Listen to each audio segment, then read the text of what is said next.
and welcome to round 1 of season 14 of the GT3 Championship hosted by Apex Online Racing.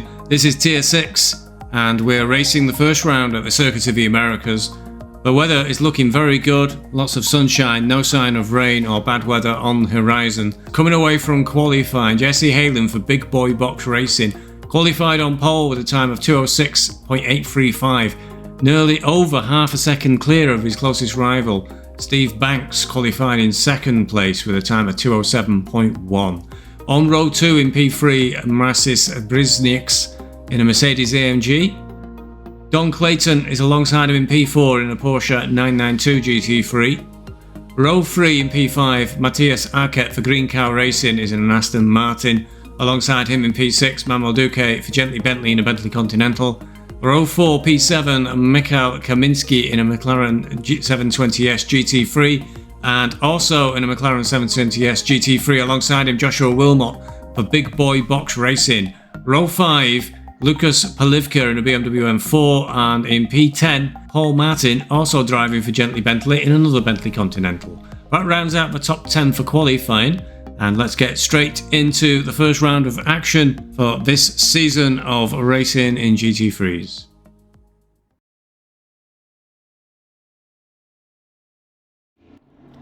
You join us as the drivers are forming up for the start of round 1 of season 14. This is tier 6 of the Apex Online Racing for ACC. Slightly lower turnout coming into season 14 again, just like season 13, only 7 tiers. Prior to season 13 there were 10 tiers, so ACC is getting a little long in the tooth now. Possibly their interest is dropping off. Halen is going to lead them out, qualified on pole. Other drivers of note from qualifying are Peacock down in 23rd, very quick on the practice lap times, but Halen looks to be leading them into turn 1 safely. That's everybody coming together there at the front. Further down the field, things look okay, but that is Burks pointing the wrong way into T1, already at the back of the field. So there has been a coming together in T1, as you may expect. Halen, though, leads through Sector 1, building on that qualifying. Banks is still behind him in P2. It looks like Clayton may have moved up into 3rd place. He has.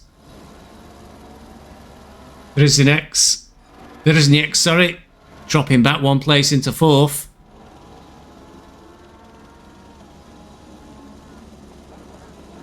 So Clayton doing a good start there in the Porsche. Halen still holding on to 1st as they come down the quick back straight.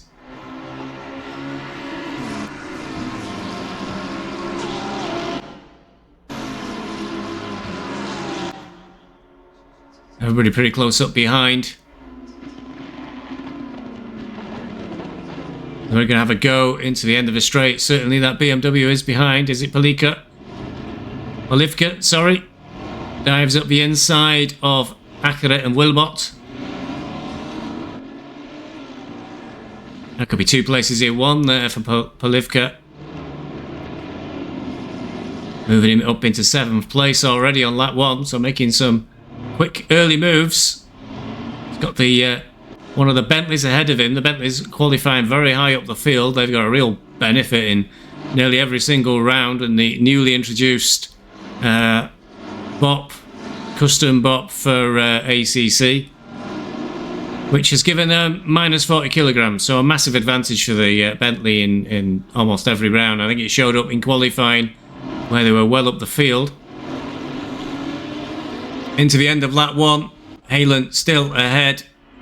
Opened up nearly a 1 second gap on Banks. Clayton moved through there into 3rd place. That gap though is opened up ahead of Clayton. It's 1.6 seconds to Banks in 2nd place. So the 2 leaders starting to move away from the rest of the field already on lap 1. Duque in the Bentley for Gently Bentley is close on the heels of Kaminski, who's in the McLaren.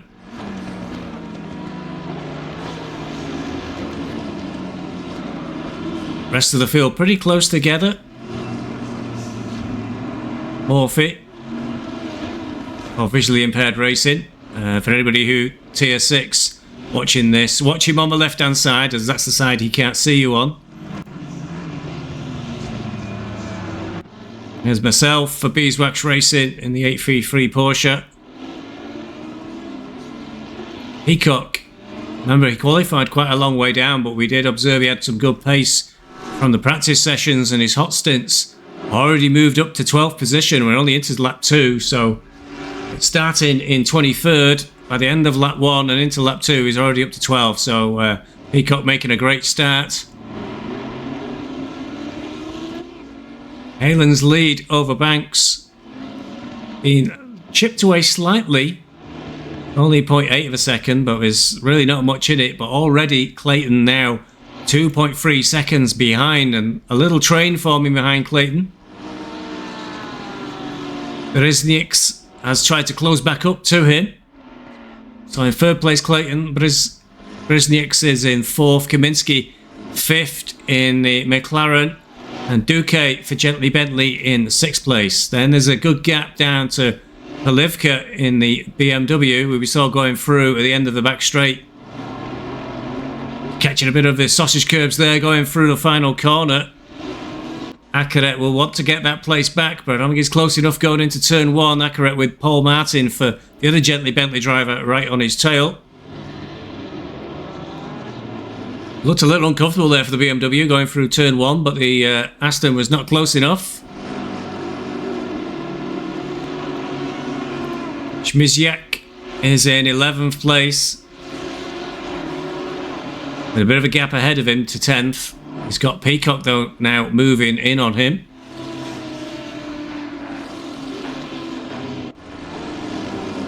A little bit of a gap behind Peacock down to Murphy for visually impaired racing. Who's now got... Murphy's got a little bit of a lead there over Becchia. He's behind him. He's 0.7 of a second. Close but not close enough really. Don't think I'll be able to make a go of it down into the hairpin.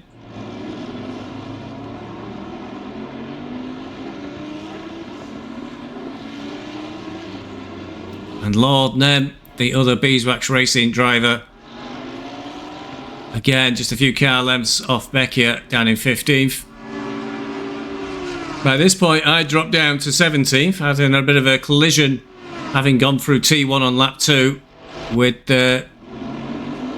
Mine or Mine, I'm not too sure how it's pronounced, but poor old Mine had to go in the pits for repairs. He had a collision with another car into T1, went off track and then caught the back of my car, and I think he ended up spearing off into the wall. Yeah, I think he got quite a bit of damage, so unfortunate start for Mine. Qualified in 14th place, but by the end of lap 2 and into lap 3 he's quite a way down the field, unfortunately. Maybe he didn't no, I can't believe he's teleported back to the pits. He'd have been stuck there for longer. So Halen continues to lead. He's now starting to break away from Banks. The gap on the last sector was 1.4 seconds. Over the line he goes into his 3rd lap. Backs down the background as Mean comes out of the pits. Avoids the 2 leaders coming through. Clayton has fallen behind Berezniks.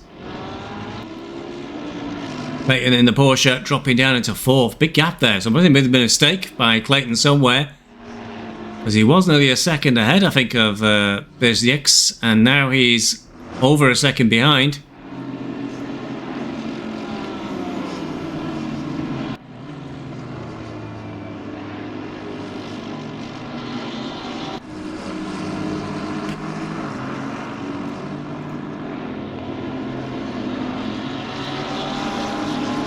Just checking to see if Berezniks or Clayton are in a team. Can't see if they've signed up for anything. And the McLaren having a bit of a go in the hairpin. I think he's got the Porsche. Kaminsky trying to come back at Porsche of Clayton.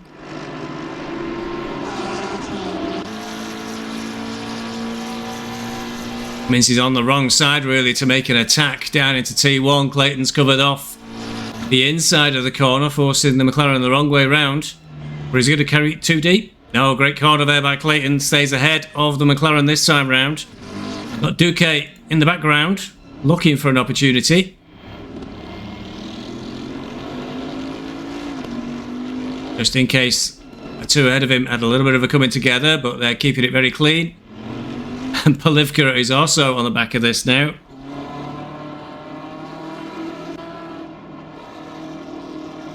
So a very tight battle from 4th all the way down to 7th.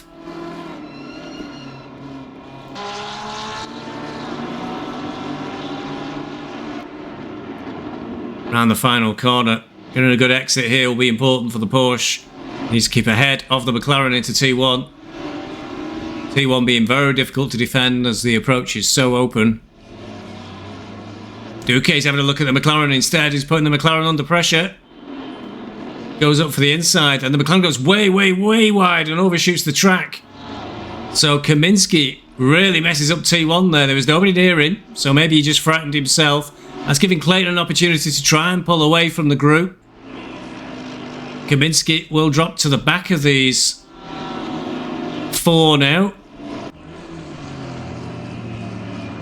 Oh, Kaminsky had a terrible recovery as well. He's dropped behind Akare in the Aston Martin. So a bit of a disaster in T1. Unforced error as well for Kaminsky, unfortunately. Clayton's going to try and get away from the super lightweight Bentley now. Around the hairpin. Driving the Porsche myself, it can be a bit of a sitting duck on the straights. It really isn't quite as quick as some of the other cars. In a straight, you've really got to get a great exit from all the corners. Unless you're going to be caught and passed, and the Bentley is closing in relentlessly on the Porsche as they come into the hairpin, but he's not close enough in time. So Duque held behind Clayton. Never really an opportunity now to pass in the next set of corners. Akare's got very wide there. Trying to have a look at the Bentley of Paul Martin. So Akare's made a mistake, I think, and overshot the end of the straight while we were looking at Clayton and Duque having a bit of a battle. Because now he's dropped down. If he's behind Paul Martin, he'd be in 10th place for Akare. So not great for him. Meanwhile, Peacock has continued to capitalise on, well, everybody having offs. We've seen cars going off left, right and centre. Now he's up to 10th. Halen up ahead holds on to that lead at the front of the race by 1.3 seconds. So it's 2 McLarens at the front of a race. And now it's a huge gap of 6 seconds to Berezinieks in 3rd place. So really these two, Banks and Halen, moving well clear of the rest of the field. Only 5 laps into the race. Clayton coming under, well, less pressure now from Duque. Is that Polivka? Polivka's got through on Duque. Oh, we're just looking at the front of a race. So Polivka into 5th place. Duque forced down into 6th. Clayton keeps seeing different cars in his mirrors as the race has gone on, but he's still holding on to 4th. Wants to try and stay ahead of the BMW into the hairpin again. Onto the back straight. That BMW is pretty close.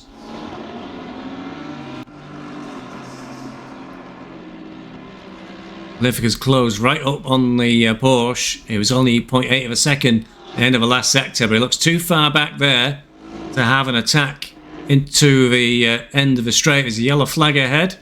That could be somebody who's just shot off track. But will it distract anybody? No, Clayton does stay ahead of the BMW of Polivka. Duque's gathered himself back up and he's trying to close back in on the BMW. Behind these now, the gap is 2 seconds back to a Willis in the Audi, and the other Audi, a Peacock, now behind Willis all the way up to 8th place. Paul Martin, the gently Bentley driver, is in 9th, and Akare, who we did see quite a way up the field, has now dropped down to 10th. A bit further back, Kaminsky's having a bit of a mare. He's now down in 16th place, just behind the Beeswax Racing Porsche 833. So he was, I think, inside the top 5, if I recall correctly. Now he's tumbled all the way down the field. Aero Smudge, gone for the Mercedes, is a brave boy. The other visually impaired racing driver is right on the tail of Thorax for CCS in the all-black McLaren. It looks like it's got a little bit of damage. Gone very wide into T1 there. You can see the speed literally drop off of McLaren when he got that entry to T1 wrong. Smith trying to have a look. Come on, Smudge. He's been out of action for a little bit of a while and then suddenly reappeared in our tier. Nice to see Aero Smudge return to the fold. He's not able to catch the McLaren though as it goes through the S's. Clayton going into the hairpin. That BMW is a lot closer this time and is in a good position to get a good run into T1. Clayton looks to go defensive immediately coming out of the hairpin. He's already way over to the left of the track to try and block the inside of the end of the straight. Now BMW is going to get a tow. Goes right up and he's going to go for the inside of the corner. I really think he's got the Porsche there. He was way ahead. Can he stop the BMW though? Get around the corner cleanly and pull away? He has indeed. So the weakness of the Porsche on those long straights being exploited there by the BMW. And Clayton come back. It's got Duque now right on his tail.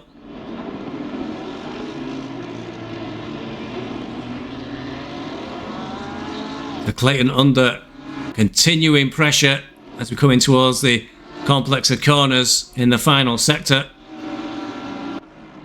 Olivka really wants to get away now, try and create a bit of a gap so he can relax a little.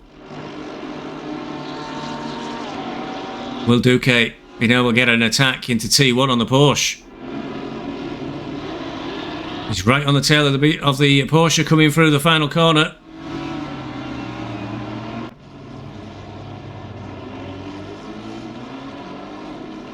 I think he may have a look up the inside. Is he close enough? He's had a little look there, but thought better of it.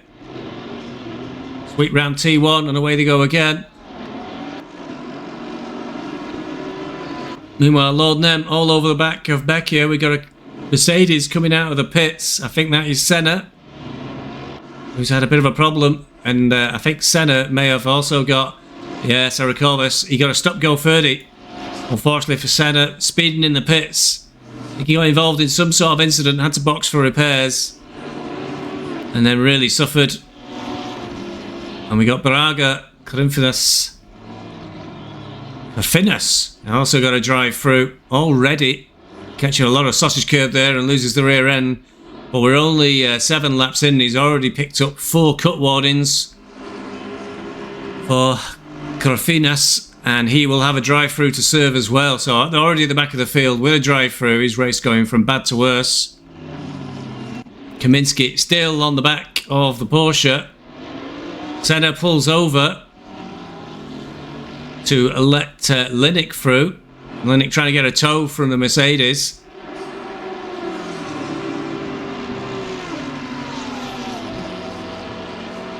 Down towards turn 1. So Senna has let through the Audi, but has not let through myself, Al Kaminsky. And so he's under blue flags. He's got a stop-go 30. He's already way down the field. So, you know, Senna's race is effectively over. And he's passing a lot of blue flags here and not getting out of the way. Opportunity here to let those cars behind through and not taking it. So this is about half a lap really where Senna's under blue flags and not really moving across. And this is creating an opportunity for Kaminsky to get in on the Porsche. He nearly caught the back of the Porsche then. Had to get out of it. Goes very wide. And I think that the Beeswax Racing 833 may just about live to fight another day here. Kaminsky hot on the tail though going into turn 1. Senna goes into the pits to serve that stop-go 30. Looks like for once I took T1 quite well. And once we get into the S's, there's really no way through. One single line through that section unless you really trust the driver who's alongside you.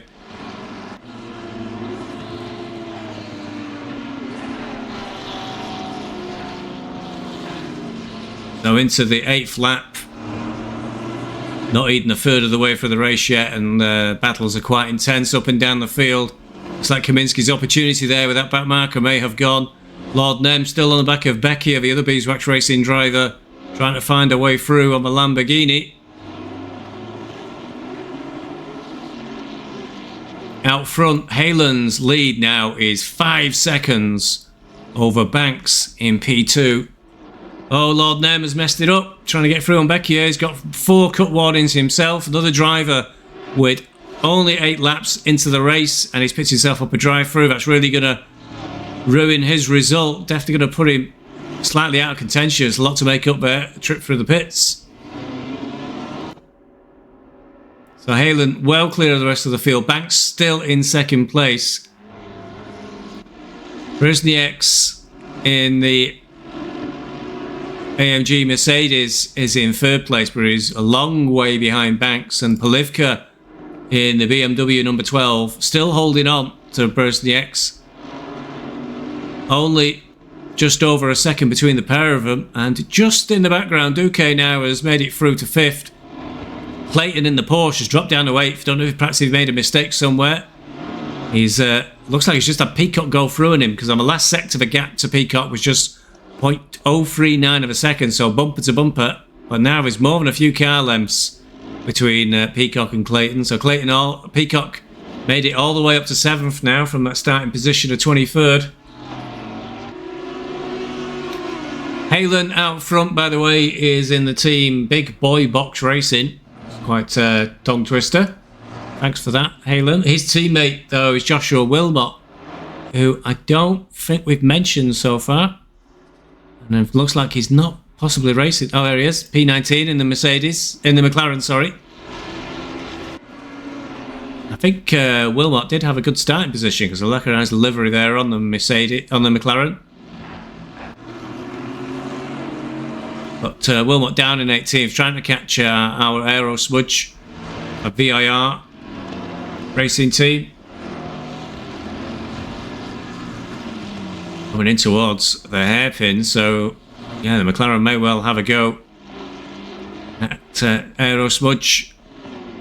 He's already having a look into the hairpin itself, never mind down the straight into a final corner. Smudge has to go a little bit wide, and it's drag race now down to the end of the straight. You need to do better, Smudge, at keeping him behind you, because I just went through shot and I don't want anybody catching me. Smudge goes super defensive all the way over to the left and through all the marbles. And I think with that defensive line and the speed he's got, is he going to do it? No, the McLaren has much better speed through the corner.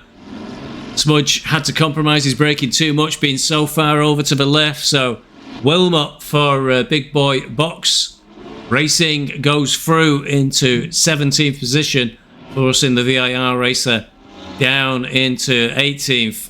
Furax, the CCS is just ahead of Wilmot now in P16.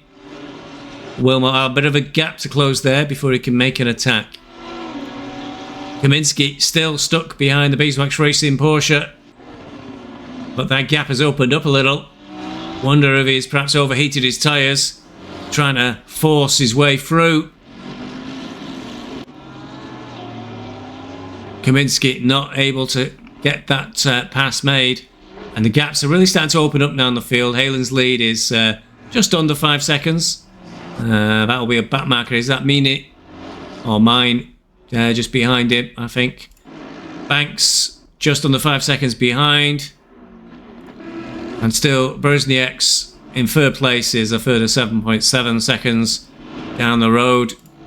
He's got Polivka for company though. That gap, 1.5 seconds, not really closing up much, but that BMW looks a bit closer there as they come into the hairpin and onto the back straight.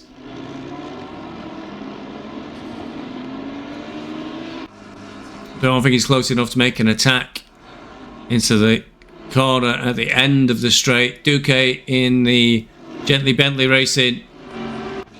Bentley is a little bit too far behind to have any sort of go. And we've got the two Audis, Willis and Peacock, just behind them.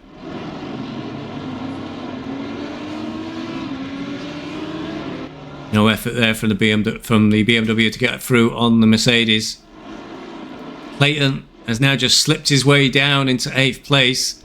Looks like it's kind of stabilised where he is. Peacock's just a second or so ahead of him, and Paul Martin is just under a second behind him.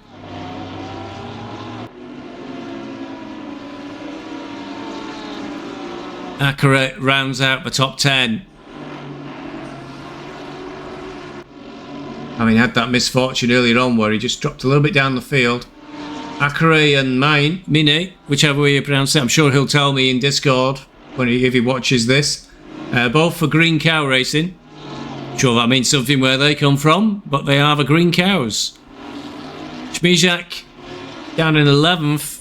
Bit of no man's land as well. He's got 2 seconds now ahead of him. Beckier about a second or two behind him.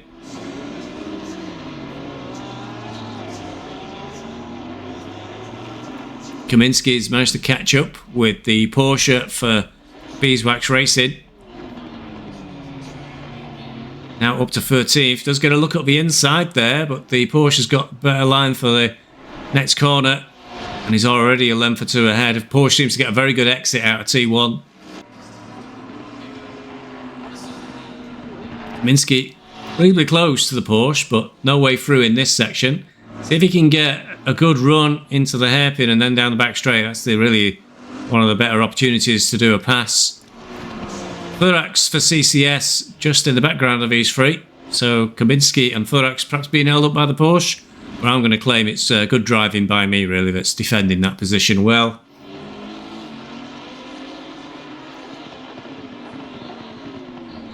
Oh, instead it's Furax having a little look there at Kaminsky. Didn't quite pull it off, but that will help the Beeswax Racing Porsche by putting off the McLaren.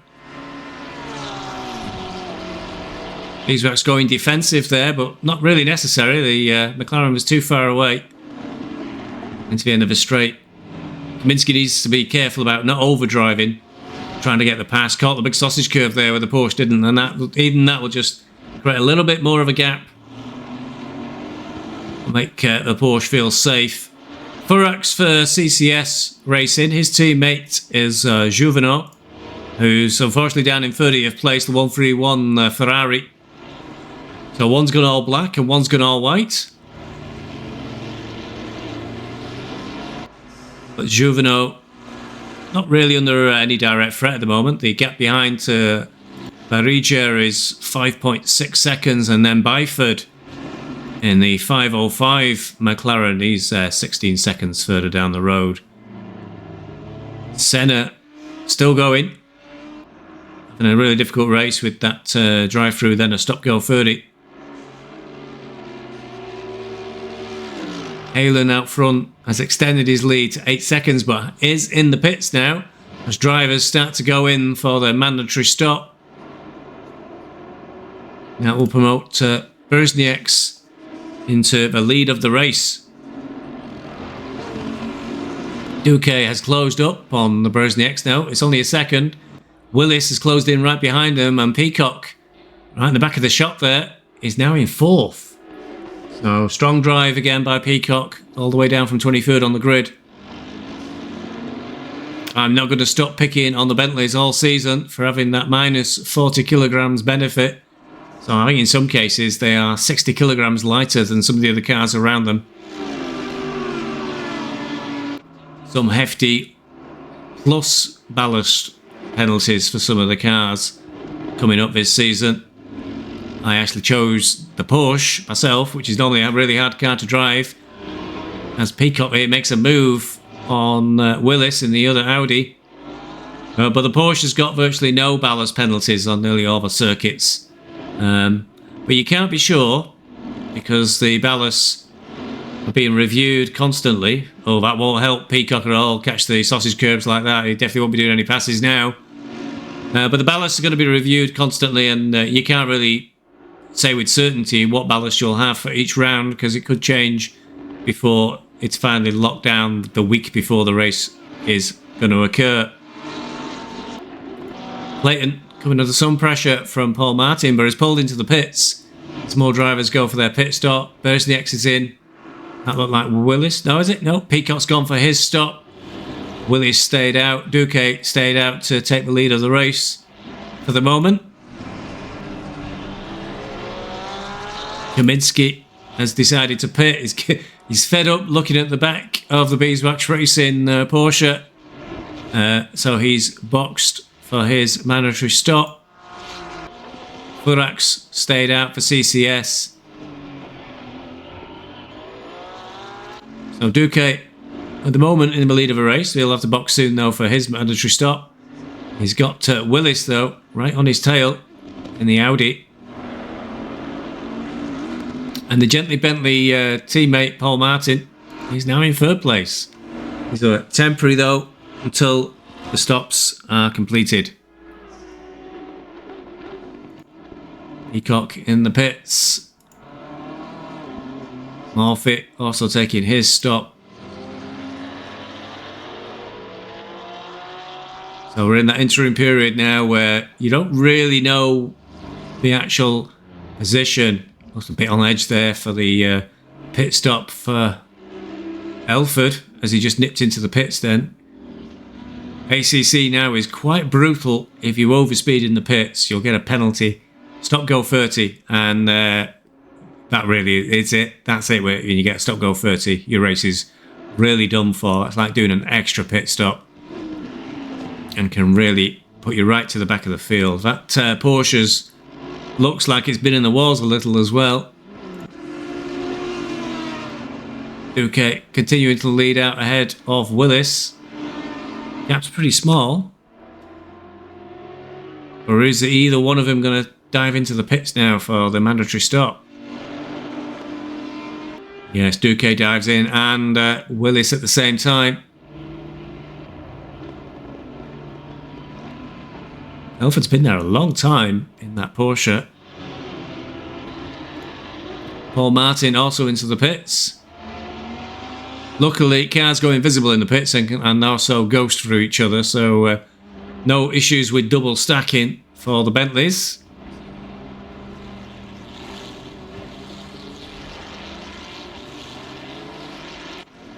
Now, Halen is back out on track, but he's currently showing behind Peacock. So as Halen lost positions in the pit stops with a slow stop. Now, he's not, I don't recall Halen being near any of the cars, so shouldn't have damage. He started on pole, was 1 second ahead by the end of lap 1, if I recall, at least nearly a second ahead, and therefore shouldn't have been close to any other cars during the race, so he shouldn't have had any damage during his pit stop. But Peacock is ahead by, well, three and a half seconds nearly. Berznieks has passed Halen as well in the pits. So is Halen not on? Is he on automatic pit stops and not manual? Because that is something that can lose you a lot of time in the pits.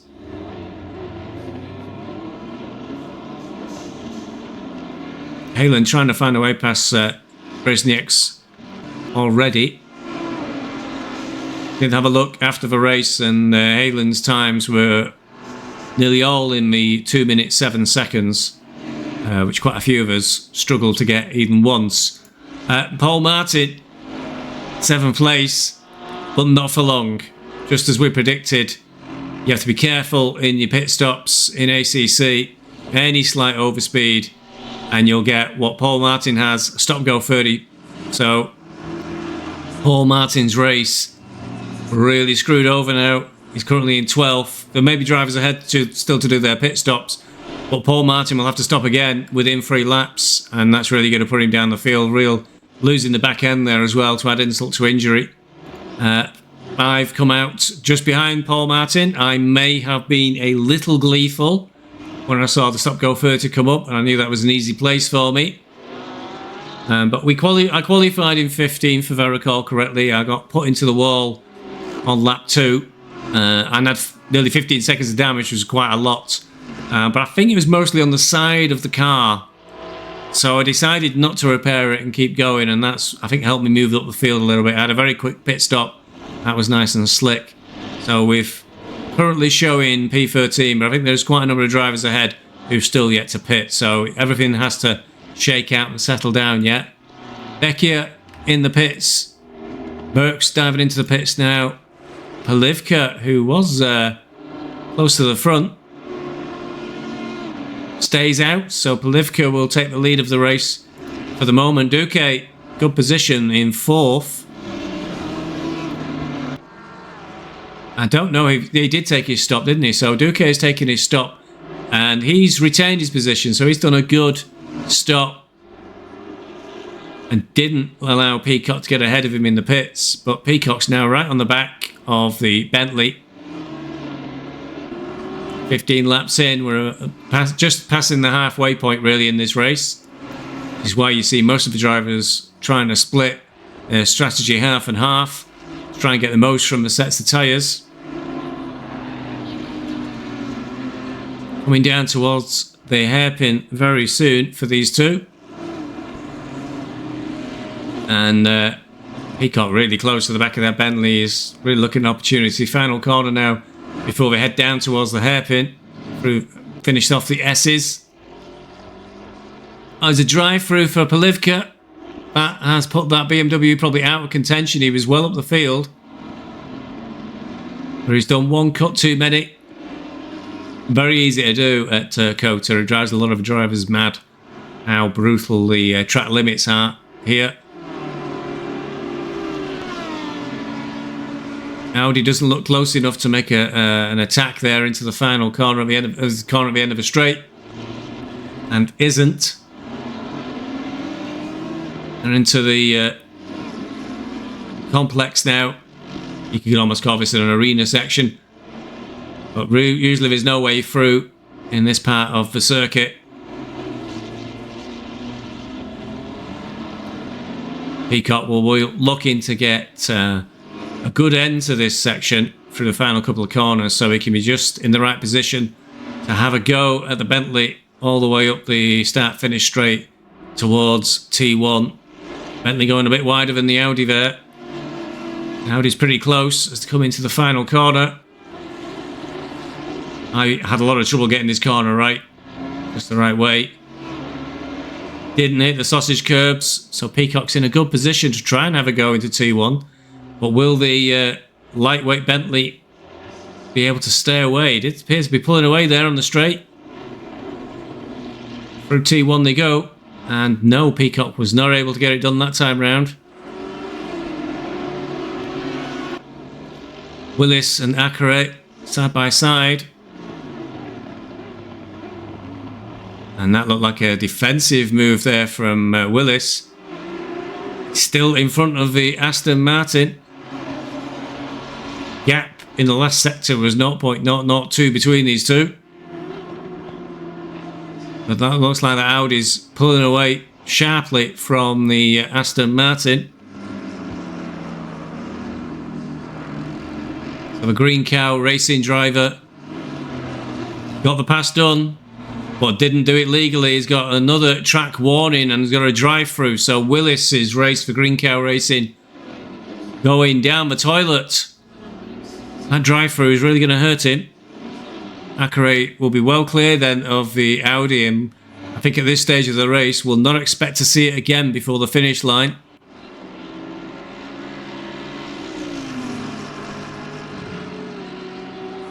Just in the distance there you can see me for Beeswax Racing in the 833 Porsche. I'd have been rubbing my hands together right now because I knew Willis was another car there, but I don't need to have to try and pass. Got Spijak just ahead. And then a little bit further down the road is Vecchia. Clayton, who was doing so well earlier in this race, slowly has lost pace in the Porsche, now down into 12th position. But he's also going to benefit from the Willis drive-through. Not sure we'll benefit from the Polivka drive-through. He's a long way down the road, really. It might be touch and go if we'll get ahead of the BMW. Drivers need to be careful as well. You have 3 laps to serve your penalty, or you'll be automatically disqualified.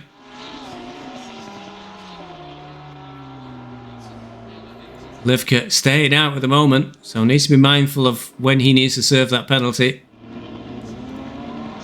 Peacock still behind Duque. No pass through on turn 1, but he seems to be closer every single time.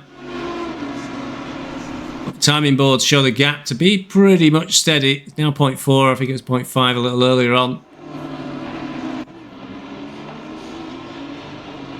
And some of you don't see it very often. I've closed in on Schmizak. Gap now just 0.5. Going to the S's. Linik in the Audi. Down in P14. Right in the back of the CCS driver, Furax. Slipping an N in there that doesn't exist.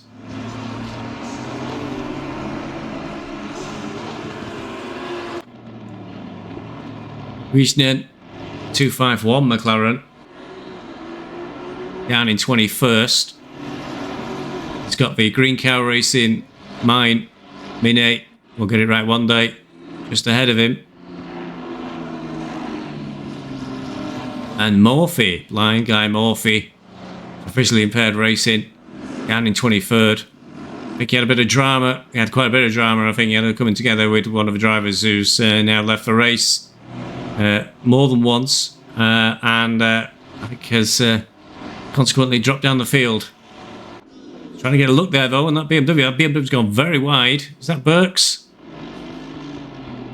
I'm assuming it is. So he's got Burks, and I think he's got a 251. He's got Wiesnen as well at the same time. So Morphy strutting. He'll be pleased I cut to that just as he passes 2 cars at once in the hairpin. I may have been 3. I'm not sure. I think Dravniek's in the 322. McLaren. He may have already been past him. Oh, BMW's getting a bit close there. Do be careful, Burks. But Morphy making some passes. Unfortunately for him, he's down in 21st when he's doing them, and it's not where he wants to be. Paul Martin having rejoined from Stop Go 30. Gently Bentley Racing, now down in P26. Juvino, the CCS driver. He's pretty much on his own there, down in 28th. It's a 4-second gap to Robertino. Ahead in the 159 Ferrari. Duque continues to hold out at the front. Peacock right in his tail. Halen just joining us there in the background with the dark green of his McLaren for Big Boy Box Racing. Oh, terrible for Duque. He caught the big sausage curb right at the apex of the hairpin, and that stopped his car almost stone dead. Surely Peacock's going to get through now. He's never going to have a better opportunity. Has he fluffed it? Or he's going to sweep it around the outside? I think somehow Duque's managed to hang on to that, but no, Peacock does the old switcheroo, and now Duque's really compromised on his position. He's got Halen on his back as well, because he was too close into the corner then. Peacock takes the lead of the race on the 19th lap.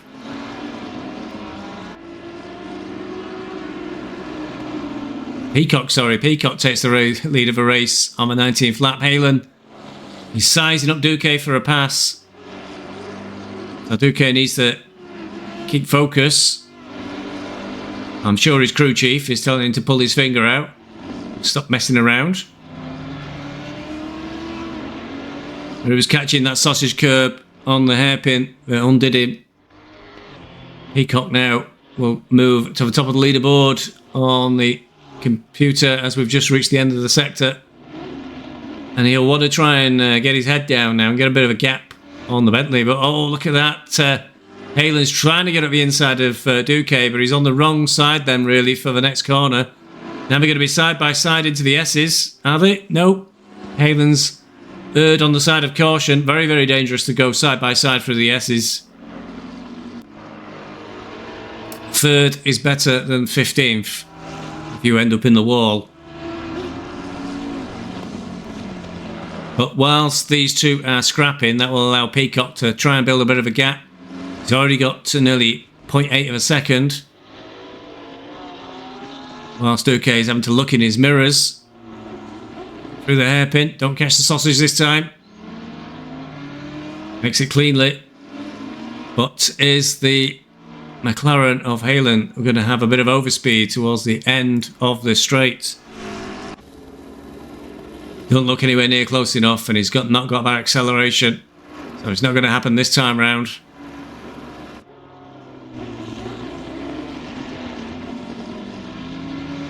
Next real opportunity, I think, will be T1.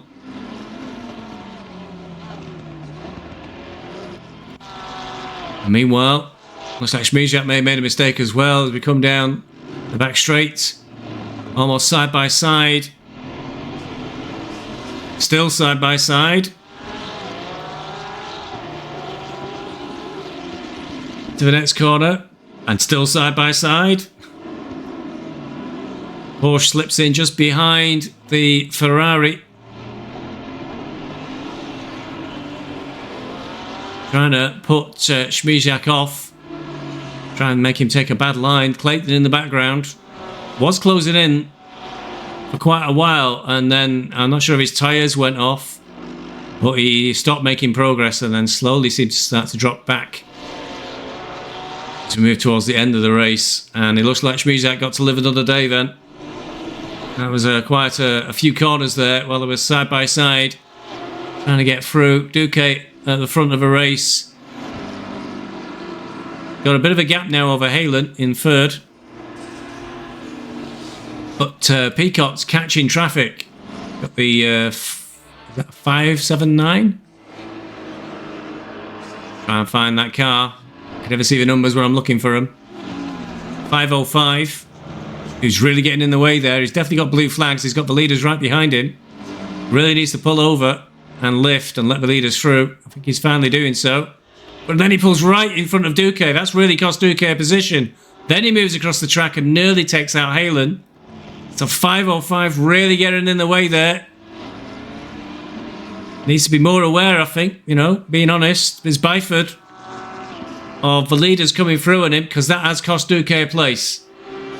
Got balked by the 505 McLaren moving back onto the racing line after he let Halen through. Peacock through, sorry. Duque had to get on the brakes quickly, and that was all the opportunity that Halen required. So Halen now is through. Peacock won't be pleased, because I think he wanted those two to keep fighting each other to try and let him get away. I don't know if that bulk on Duque will make it to the stewards, but yeah, drivers need to be aware of blue flags really, and certainly be aware of when the leaders are coming through. They should have the information available to them, both on the in-game display, and usually crew chief will give you a bit of a warning if somebody's coming up that's a faster car, which is code for you're under blue flags. So that, I think, may well settle things at the front. Already Halen is trying to pull away from Duque. Sector times will update now as they cross the start-finish line. Now already Duque's got a gap of 1.4 seconds. So all went wrong for him on lap 21. And well, there's a bit of a queue forming a bit further down the road. Whilst we're watching the action there with the leaders, Beeswax Racing got through on Schmijak. He made a mistake, or got a bit of a slide on in the second to last corner. Allowed the 833 Porsche to get alongside and to the left going into the final corner, and once the Ferrari was kind of forced to go the long way around on the final corner and the Porsche got the inside, it was all over before turn one. Got a much better exit speed. So now knuckling down really to try and catch Becchia in the number 8 Lamborghini for Beeswax Racing. Linick down in P14, too many track cuts, and has got a drive through.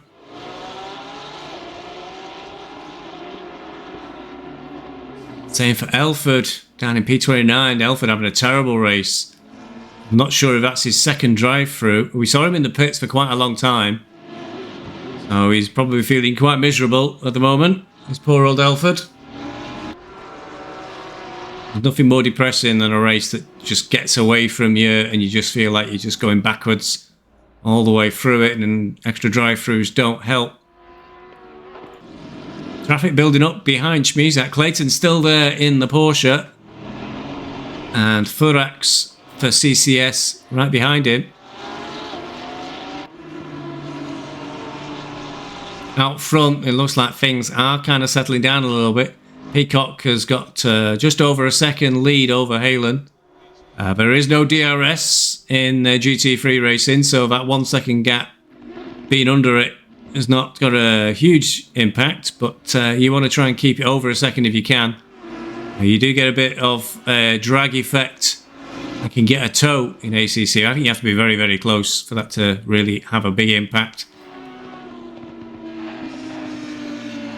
Duque has slowly dropped back a little bit. Gap now 2 seconds. Or just under 2 seconds at the last sector. And really, I think the closest action is this group of drivers. Becchia under a second ahead of the 833 Beeswax Racing. Then Schmizak is just a second behind. And Clayton is 0.7. And Furax for CCS is also 0.7. So really close group here. Wilmot has closed right in on Linux, but Linux's going to do a drive-through anyway, which I think he's doing right now, and set to computer hasn't caught up. Lord Nem has recovered to 16th at the moment after he was a very naughty drive. You would expect better from the police, wouldn't you, than to get a drive-through for track cuts. The police are supposed to show us, you know, the right way to do things. Not be dirty cheats cutting the track, which is what you are, Lord Nem. That's the way to treat your teammates. Right, Becchia is in 6th now, so things have really sort of settled down and ended with a bit of a surprise. I'm not sure if Becchia really expected to be in 6th earlier on in the race. Certainly I didn't expect to make it up to 7th. It was a bit of a moment after the race when I realised that when I got put off the track, Peacock was actually behind me, so with a... I'm not saying I got the same pace as Peacock, but if I'd stayed close to him, I think I may have been inside the top 5. But 7th we are at the moment, with not long left to go now in this race. We are in the 22nd lap, trying to find a way onto the back of the Lamborghini, whilst keeping an eye on Schmizak, who's right behind me, just 0.6 of a second to the Ferrari. Furax for CCS briefly got past Clayton from the looks of things at the last sector, but Clayton got back through again, so that was unfortunate. We did miss a bit of a battle there.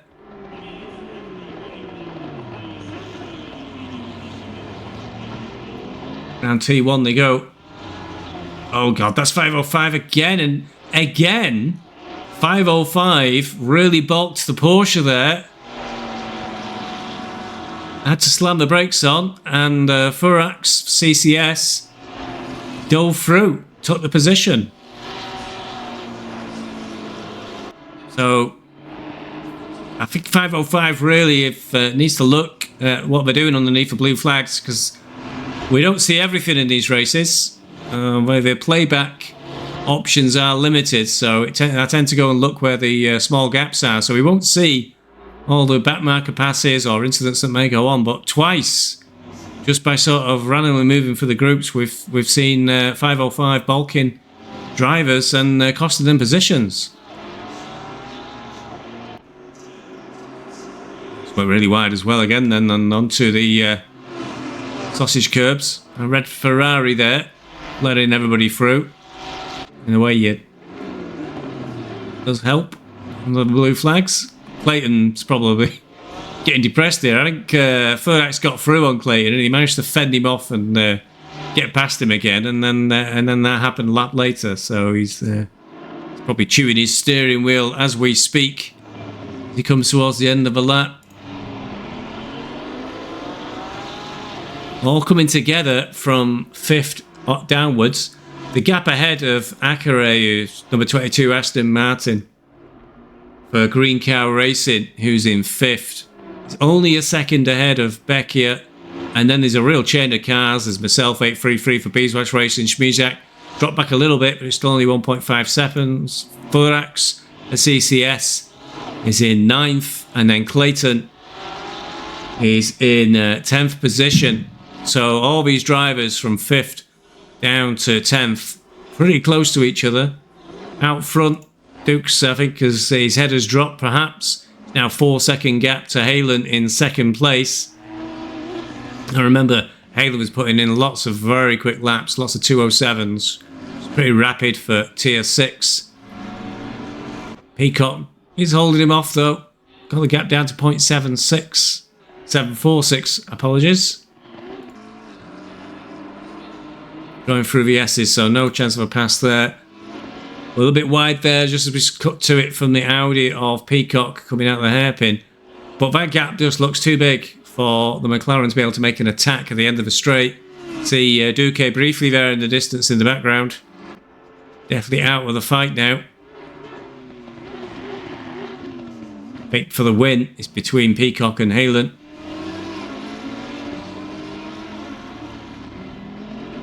There's no chance of Halen making a pass there. Meanwhile, this little train, I don't know if there's any chance of a pass for me. I'm getting closer here as we go into the turn at the end of the straight, where it's not close enough. He's trying to carry a lot of speed there through that corner, try and get on the back of the Lamborghini ahead of me. I think the Lamborghini really suffers under some of the ballast for some of the upcoming races. Always seems to be quite a hefty penalty it gets, which is weird because when I tried it out I didn't find it particularly fast, but maybe that's my limited abilities. Which means that now has got a bit of a gap because I think Furax and Clayton are on a right old ding dong as Clayton tries to get that place back. Certainly Clayton there, you can see he was taking a much better line through the final sector. He was right on where all the rubber marks are on the track, but Furax was sort of drifted well wide of those. Not enough though for Clayton to try and catch, but he's definitely coming onto the back of the Ferrari, really maybe lining up a pass here for T1. He's getting a much better drive through that final sector, and they're alongside each other. Coming into T1, Ferrari goes very wide, the Porsche is tight on the inside. Oh, I think there's a little bit of contact there, but the Porsche has gone through. I think maybe Furax may have just misjudged that coming across. He needed to leave a little bit more room. He had done perhaps the clever thing. He'd gone wide to try and really speed through the corner. But they both came together at the apex. I don't think the Porsche could have got much more further over to the left, really. It was only a glancing blow. But it ruined the drive through for Furax to carry that speed through T1. Gave Clayton that opportunity to get the better acceleration out of T1, and he's really capitalised on it. He's got a good few car lengths there.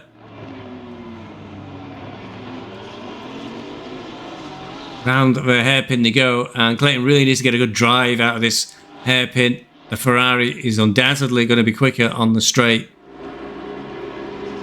And it's all going wrong for the Porsches. The 833 Beeswax is also under pressure from Schmijak. He's having a little look to the right, but stuck to me guns. And it worked. We did carry a lot of speed there. A little slide from the rear. And I think by this point, if I recall, my tyres were starting to give up. So it's probably the same for Clayton as well.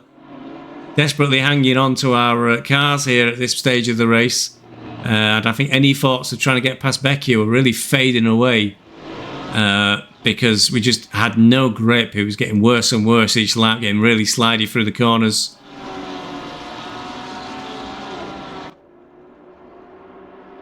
And I think there may have been a few instances where I may have wondered what I was doing, but I was hanging on by my fingernails to the track. So I think Becky may get off the hook here instead. Well, Akare has fallen back towards us slowly but steadily. Gap now is only a second really between him and Becky. In fact, it's less. It's 0.78 as they cross the start-finish line.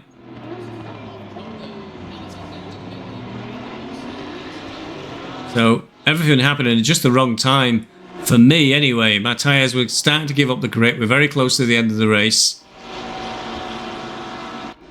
And maybe that's why the Aston Martin of Akare was starting to fall back towards us. Green Cow Racing having a bit of a mixed bag after mine / Mine got involved in a couple of incidents early doors. He had to pit for quite a long time. He's now down in 18th position. And fending off Smudge. What's going on there? Oh no, has he got through on Smudge? Just as we cut to it, the computer is showing Aero Smudge for visually impaired racing in 17th and mine in 18th. But now mine is ahead and trying to catch up with Murphy. Sorry, apologies, trying to catch up with Willis, but it's 10-second gap there. He's not going to close that up with the remaining time that's left in the race. So the visually impaired racing team, P18 and P20. I think you guys need to work on your matching liveries there, Smudge. You don't look anything like Murphy's livery there. Out front, Haylen's continuing to try and put the pressure onto Peacock. Gap now 0.5. Pretty close. Looks a lot less than 0.5 here as we go through start-finish. Has a little look. But T1's a funny one. If you're not alongside, I think by the end of a start-finish straight, you can't. It's very difficult to find a way through. We saw with the pass between Clayton and Furax for CCS that Clayton was alongside Furax as they started to climb up the hill, and I think that's what gave the opportunity for at least a bit of a fight into T1, as it were. Whereas if you are ahead by the time you start to climb the hill, you're not really going to get through unless the other driver really bodges up T1, which is something I can do very well on a regular basis. I don't think Furax will see it this way, but possibly justice there for Clayton. I mean, he got balked by that back marker and lost the position through really no fault of his own.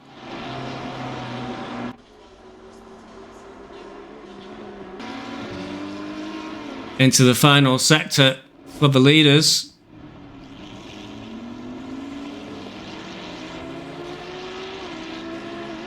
Last sector timing was just 0.1 of a second between Peacock and Haylen. But at this stage, there's not really any way through. This is really just one line, this final sector. Only needs to get round this sequence of corners. The finish line is pretty close to the final corner, so it'll still not much of a chance to do a pass. You'd be very unlucky though to lose a place in this last corner, as over the line they go. And there you are, victory for Peacock in round one. Haylen in second place, qualified on pole. Led the race for a very, very long way, did Haylen, but seemed to lose positions in the pits. So he perhaps needs to look at his pit stop procedures, because he dropped quite a way down the field in that. It's only a few seconds, but it cost him quite a lot of time. And over the line for this group, Akare, Beckia, Beeswax, Spizak, Clayton and Furax. Pretty tight battle for all those cars. So let's go and have a look at the official race results from round one.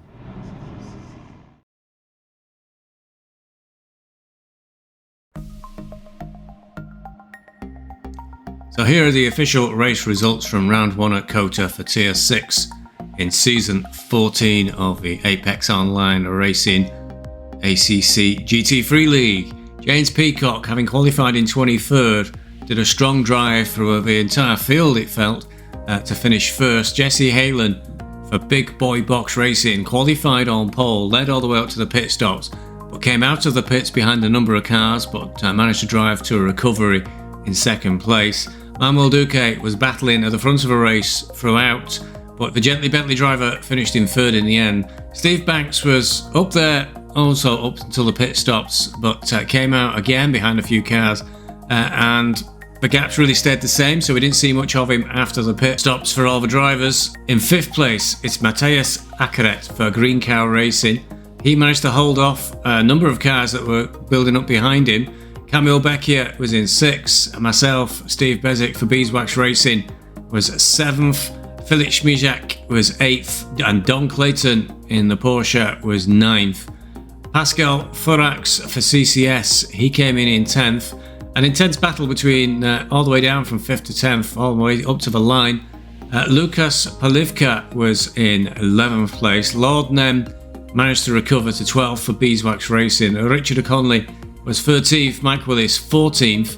Joshua Wilmot for Big Boy Box Racing was 15th.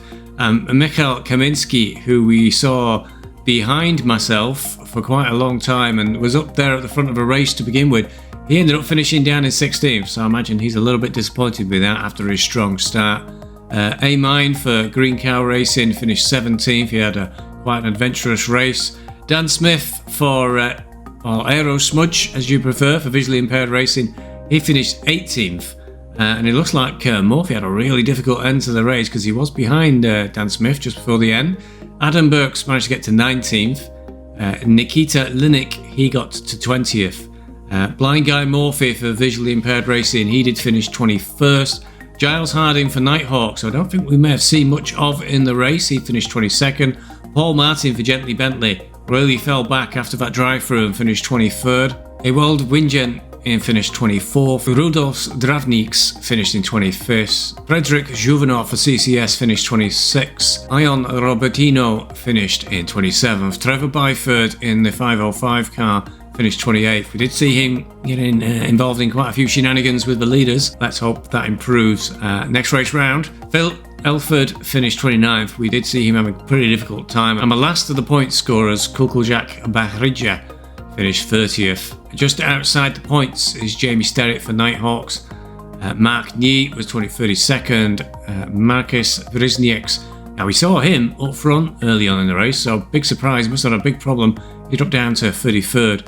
And non-finishers for this round, Salif Senna, Rafael Crotinas, Nicola Koenig, Carlo Babic and Charlotte Perkins.